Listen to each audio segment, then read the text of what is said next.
Hello, everyone, and welcome to another episode of Doha Heat Podcast. Today, we have a very special guest with us. Her name's Elsbeth Blekkenhorst. Blekkenhorst. Yeah. She's the founder of Elisabietta. I'll say it. Elisabietta shoes. Am I right? Okay. Yeah. So I'm actually really excited because I follow her on Instagram and I love her shoes. So I'm really excited to talk about her brand and the things that she does in Qatar. So let's get started. Tell us a little bit about yourself, Elspeth. Right. Well, I've been in Doha now for 8 years, and I've known your company for like 8 years. Once Stefan started it, so I've seen his journey and he has seen mine, and it's all been crazy. I've done a couple of things in Doha. So in my first year, I was with PwC in People and Change. But when I was in that tower, I looked outside and it was all happening outside.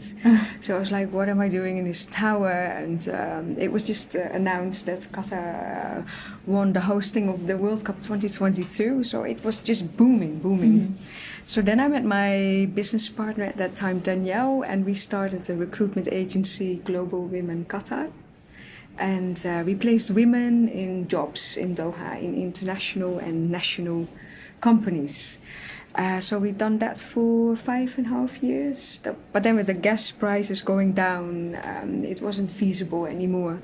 So I closed down the company in 2016, so 2 years ago now. Mm-hmm. And last year I started the shoe label. So it's a year. It's a year. Yeah, this month, or actually last month, it's a year. So how do you feel 1 year of your... Yeah, it doesn't feel like a year. It feels like a couple of months.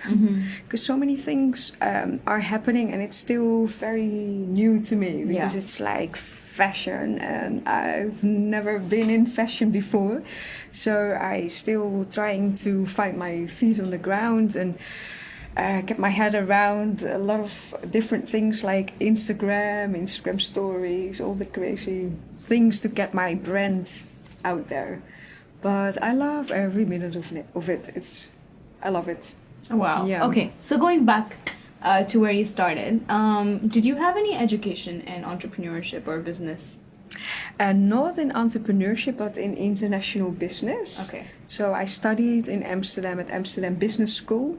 So that's where I did like international business studies. And after that, I went to London to do my master's in international marketing. So that sort of touched on a lot of brands and like how they got themselves out there through advertising and those kind of things. So I touched on things.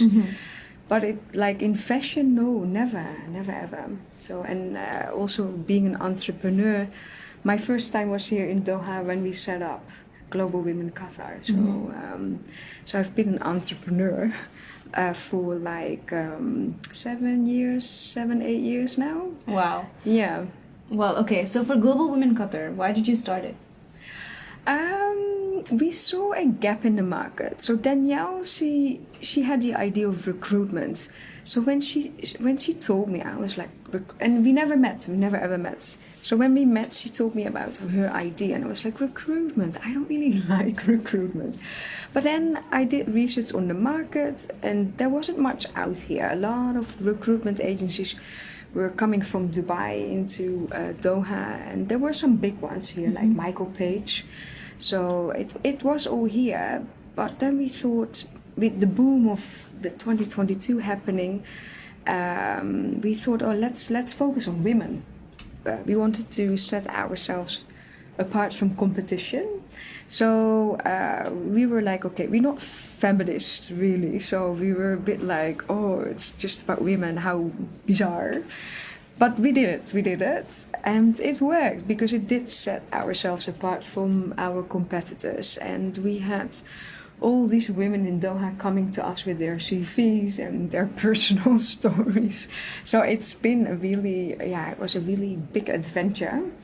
And people, noticed us also outside Doha. So we had a good laugh for those 5.5 years. Yeah. Yeah, well, I think it's actually a great idea to have a sort of recruitment agency for women to go and get some Yeah, because especially in over here, I've noticed that it's a lot about knowing the right people Yes. to get a job.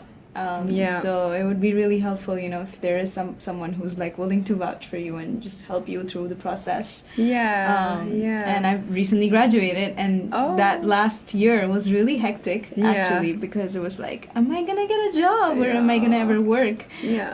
So yeah. Anyway. Yeah, and that's exactly what we did. We were like the bridge between the companies and the candidates.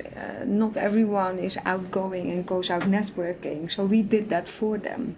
So we went out networking, meeting people from companies, and asked them, are you looking for people? If yes, we can help you. And in those days, they were very happy to go through an agent or like a headhunter like us.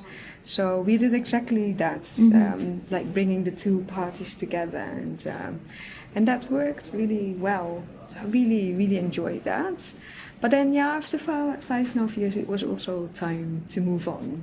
Okay. But I still get a lot of people, here's my CV, and I'm like, no longer. Oh, what else is out there? I said, I have no idea. The market changed a lot, I think. Definitely. Now it's like, honestly, right now, it's also probably because of the digital boom that everybody can just put their CVs online, and that also. But I still think that it's a really good idea, because we still care about human connection, especially in this region. It's very important to know people. Yeah, very much. Still, that's it's all about basta. So basta. The word. I tried not to say it, but you said it. Okay. I said it. Yeah, that's what it is, though. Yeah, true. Okay. So, how did you get yourself into fashion? I can imagine you saying, okay, 5 years are over, and then you move on. But fashion, when you've not ever been into it, so how did that happen?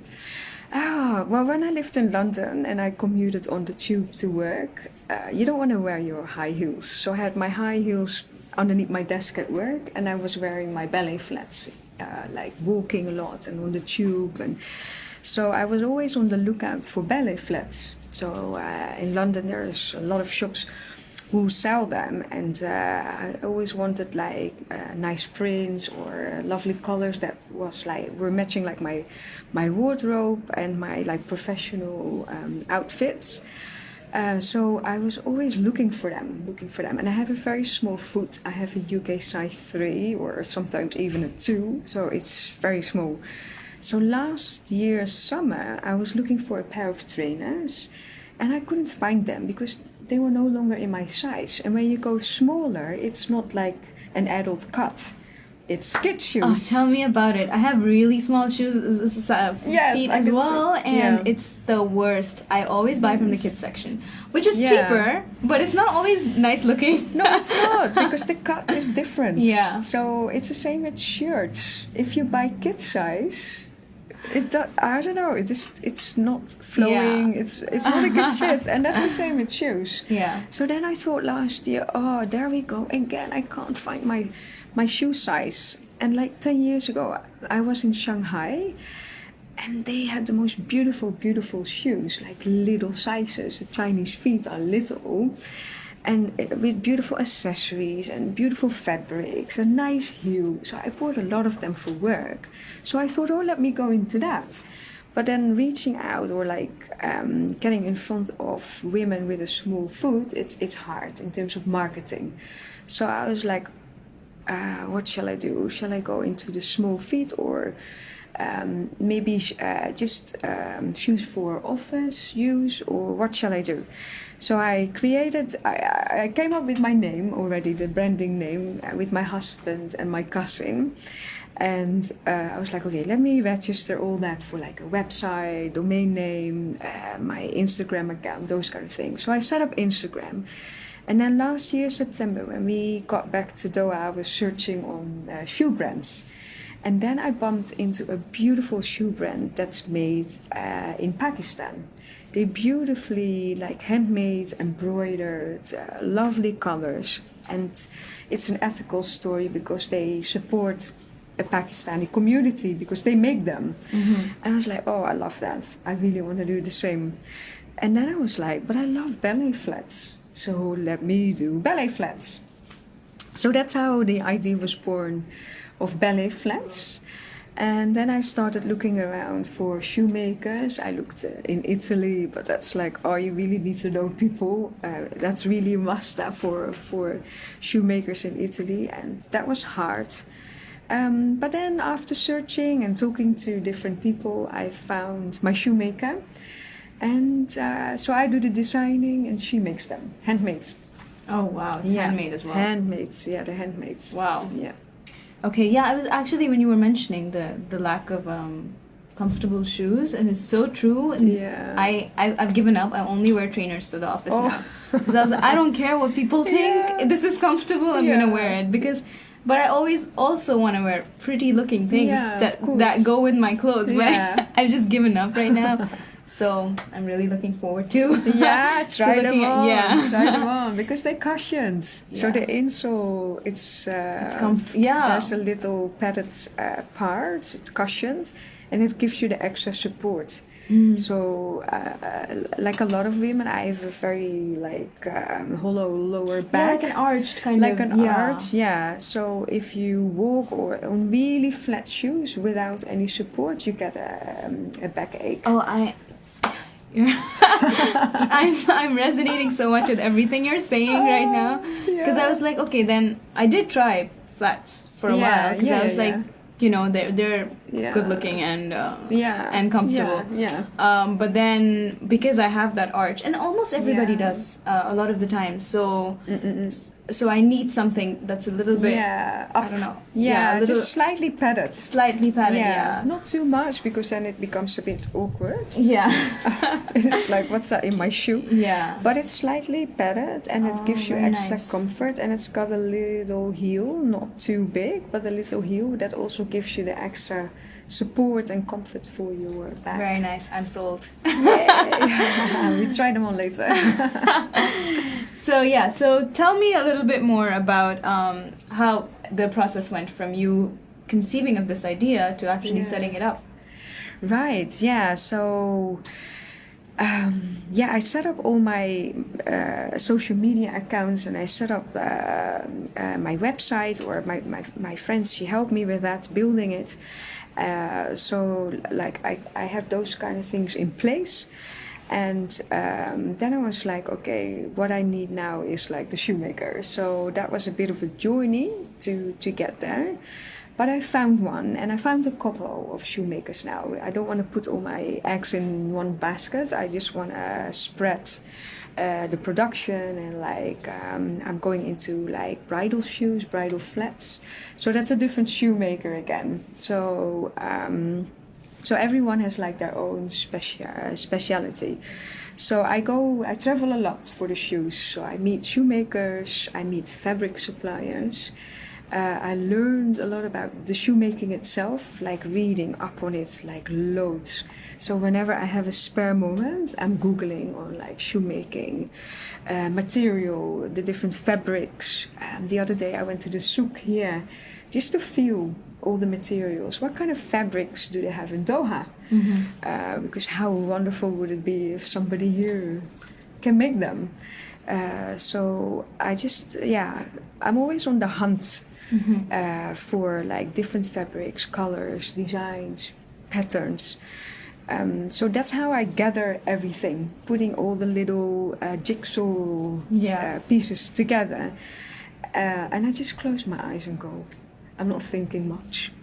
I do about certain things, but about the design and making them, I just go, I just run, with my eyes closed. I don't hear what other people are saying, because if I listen to that, I wouldn't be here.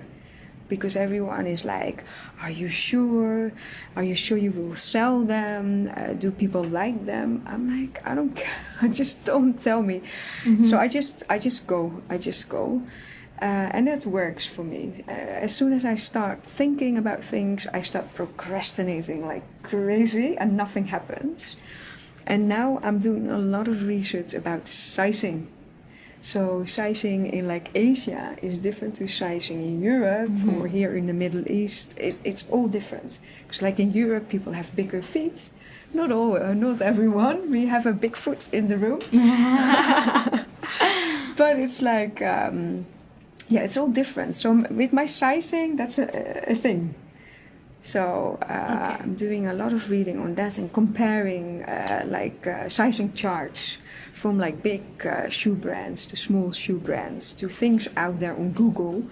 That's a big thing, and quality control. That's a big Definitely, thing. yeah. So I was on your website and I saw this initiative that you're doing called Women Helping Women. Do you want to talk a little bit about that? Yeah, I'm not a feminist, but it's all about like helping each other, you know. It's okay to not be a feminist as long as you're... I'm a feminist. Oh, good. I don't see myself as like standing on the barricades and shouting out about but it. But it's the things that you can do and the difference you make, and you're making a difference, and that's what matters. Yeah, and that's what matters. Yeah, like if I look at feminism, it's like my grandmother's generation very much. So my grandmother and like my mother, they made sure like my generation could go study. Yeah. That all women, like I'm from the Netherlands, like all women in the Netherlands could go study.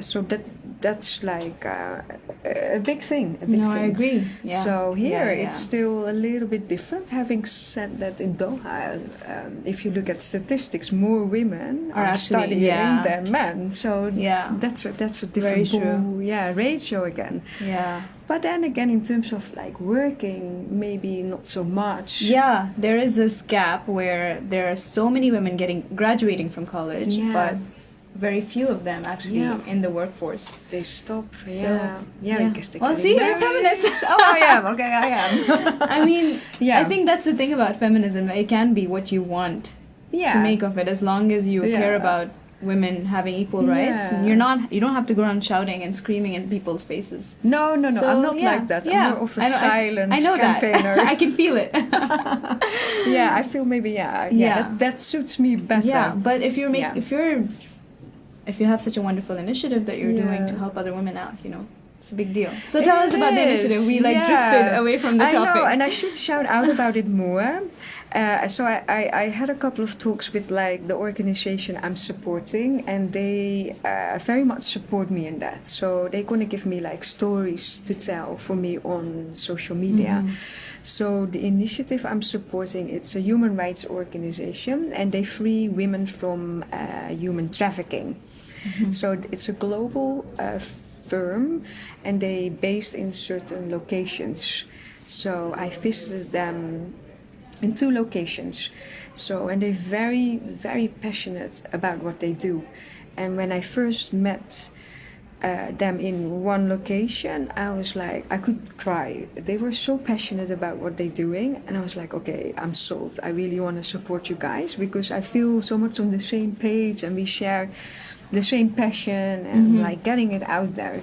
So then I met the team in another location, and again they share the same passion. So it's all about freeing women and young girls from human trafficking worldwide, and giving them the aftercare that they need. And I'm very much part of the proceeds of my shoes goes to specifically the aftercare. Okay. So these women who are freed from human trafficking, they are in aftercare homes, like houses, especially tailored for them. They get psychological help. They go back to school if they're young. So they get their education. They get training on like administration skills to get them back into the workforce and not to go back like where they came from. And also they go back to their communities. So they've been taken away from their communities, and the organization makes sure that they can return. So I'm super passionate about it in terms of like, you know, all of us, have a right of education, and all of us have a right to have a proper job and not like a crazy job just to, make ends meet. So that's where I really share my passion with this organization. And I support them in any way I can. And my brand is more about that, helping each other, than that it's commercially. Yeah. So with the shoes, I just want to make a statement that we're there to help each other. And then in this case, it's women helping women. And it's also grown a little bit from like when we run Global Women Qatar. It was all about helping these women to get a job in Doha and have a life. Because a lot of people, a lot of women who want to work and they couldn't find a job, they were so miserable. And when we helped them, and that they were so grateful, and like when we were in a mall, and then a husband came up to me, oh, thank you so much for giving for finding my wife a job, because she's happy again, she's part of the community, she has a social life, she's meeting new people, and she's, continuing her career. So it was so also based, deriving from that, it's still okay, I want to help women with this, but I'm also all about men though. In different ways again. So but with this it's about that. Definitely. Awesome. Yeah. So well, now our listeners know that if they buy your shoes, they can also be helping a wonderful cause. So that's there. So how has the reception been since you've started? Oh, it's been amazing. I'm like, I feel sometimes really overwhelmed by people's responses and like reactions to the shoes. They find them stylish and classy. Some of them are different, so they really like the difference in like patterns and colors. And also they like, oh my words, you come from a corporate background and then you went into recruitment and now you're into shoes. So for a lot of people, it's also like if you want something, you can do it. Yeah. So I'm kind of like a living example for that. And I'm always telling people my story, like if they want to hear it, of course, or ask for that. You can do anything. When you're passionate about something, you can do it. Yeah. You can do it. You just focus and do it. So the responses have been really nice. Awesome. Yeah. Have you had any challenges along the way? Oh yeah, many. I have many sleepless nights, and it's all about the sizing. The sizing and the quality control. Because if you say to the shoemaker, I want like the back strap, like this inch, the kind of inch, the nose needs to be a little bit lower to show like the toe cleavage, not too high up. They say, we will. And then the samples come out great. You're like, this is exactly how I want them. Go ahead with it. Then you get 150 pairs of shoes and you look at the back strap and you're like, oh my gosh, it's thinner. It should be wider. What have they done? Why is this? And then the little bow, it needs to be attached onto the piping, not onto the toe. And then, this time round it went well. Okay. So it was there where it should be. But then little details. And I'm all about the details. I want to give my customers a very good product because they pay for it. And I want them to be happy. I want to give them high quality. I want to give them the comfort, and I want to give them the joy of wearing them. Yeah. So they need to be right. They need to be okay. So my biggest challenge, is the sizing and the details. It's in it's all in the details. So that's a big thing. It's a big thing, yeah. Yeah, and I was just thinking that it's so great to, wear products that you know the story behind, the struggle that goes through it. So, I was just thinking, if we just wear whatever and we don't think about what happened, how did it get created? Yeah. So I really love, small businesses who are doing this. So, you know their story, you know how their struggles. Yeah, lots of struggles. And was it a struggle in Qatar, or how was it? It's anywhere. It's like, but that's the thing with shoes. Everyone has different feet. Yeah. So I've seen a lot of feet by now in the last year, and I'm like, wow. Oh, you have a very narrow foot. Oh, you have a wide foot. The big toe is sticking out and wobbly, or there's like this bone sticking out on the side, or the heel is like wide and painful, and I can tell instantly now, okay, you are like a size 38. Oh wow, And you really? will fit, yeah. Or like, oh, I think your foot is quite narrow. We will not test it out sure. after.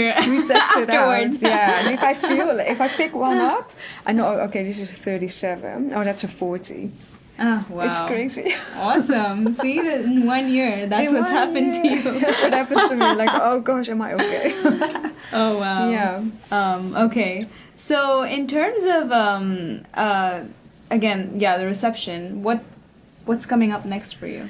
What's coming up next? Yeah, I'm gonna do a couple of reorders because the black ballet flat was so popular and the beige snake print. But that's another challenge because the fabric suppliers, they easily run out of fabric and they don't reorder the fabric. And I'm like, oh no. I had it a few times already. Like, I want to reorder the black one. Okay, that black fabric you used for this pair, no more. I'm like, oh, can you find another like similar one? So then my shoemaker, she goes hunting for the black fabric. So that's a big challenge. But the black is coming out again, and I'm looking at some new designs. And in a couple of weeks, I have bridal flats coming out for little girls. So the sizing will be 24 till 33. Can we see them? You can see them for sure. They're There you beautiful. go. So beautiful. Thank I wish I you. had like a sister or somebody I know. to get these for. Yeah. Yes, when I go to India to gift my cousins, I'll come to you. Yeah, They're sure. really beautiful. Yeah, please do. Yeah, so this is like It's like a princess. it's a like princess. yeah. And all girls want to be princesses. So it was so much fun creating them. But then again, it was like very challenging in terms of like the strap. Do we do them padded? What about the outsole? Yeah. Oh, it was all, Yeah. all sorts. And then, oh, there's no more bow. Oh, there's no more flowers. There's no more stones she Oh. wanted. I'm like, okay. So my other shoemaker who makes these, she went out hunting again. And I found a really nice accessory store here in Doha. It's at the souk, at the Filipino souk. There's a Filipino soup? There's a Filipino souk. Where is it? Oh, it's very close to Fanar. Oh, I think I know what you mean. Yeah. I've seen a few Filipino like restaurants and Yes, stuff around. So that's the where one. it They is. call Oh. it Filipino souk. Maybe Oh, it's I a didn't different know. name. My nanny, she always goes. That's so cool. Yeah, it's all like very delicious products from the Philippines, like veggies, certain products like crackers, crisps. They really like. It's all there. Oh It's all wow! there for So a there's good an price. accessory store there. And there's an accessory store, and I'm like, oh wow! They have like tassels, they have pom poms, they have flowers, they have Wow. everything. So I'm like, That's- oh okay. yeah, That's that's one something you box could. ticked. Yeah. So in terms of setting, like, I'm a journalism student. So when I was studying, I actually did a story on fashion in Qatar, and what I discovered very quickly was that there is no sort of industry, there is no way to, like, I mean, there is no, what is it called? I forgot the name.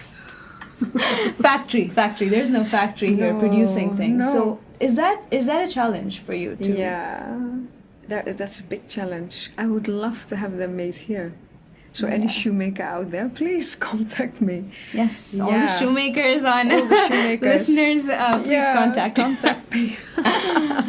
Yeah, that's a big challenge because we basically have a lot of things here now. Yeah. So and I know for sure there's somebody out there who can do it. It's just having the tools to do it and like the pattern to do it. Yeah, That's yeah. pattern making. That's another challenge.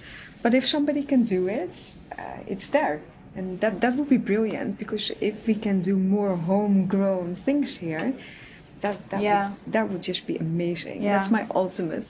Yeah, I Yeah. think that's the way to go. Inshallah, it'll happen. Yeah, Eventually. Yeah. inshallah. Yeah. That's we've been Yeah. seeing that with other industries. So Yeah, exactly. Fashion should be next. Yeah, fashion should be next for all of Yes. us. Yeah, definitely. So yeah, Yeah. how do our listeners reach out to you? You know, how do they contact you to order shoes? Yeah, well, I'm online, and the best way to order them is Instagram. Okay. So we all in Doha, we all on Instagram. So Yes. I post every day, and it's so easy to just reach out to me through Instagram or go to my website. But Instagram, that's the best way. Okay. Yeah. So it's at Elisabietta Shoes. Yes.